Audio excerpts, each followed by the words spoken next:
बारान, ये क्या कर रहे हो? क्या हो गया अब? हाय, उसके ऊपर पाँव भी रख दिया।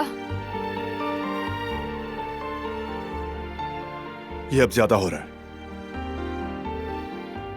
ठीक है, चलो अब आराम से कहती हूँ, जल्दी करो, क्योंकि बेबी को ठंड लग रही है, ये कांप रही है, सर्दी न लग जाए।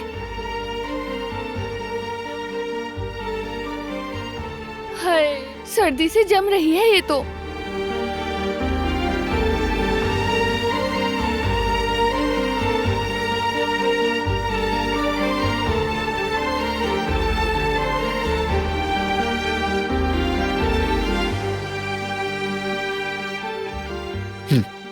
हाँ देखो, हो गया।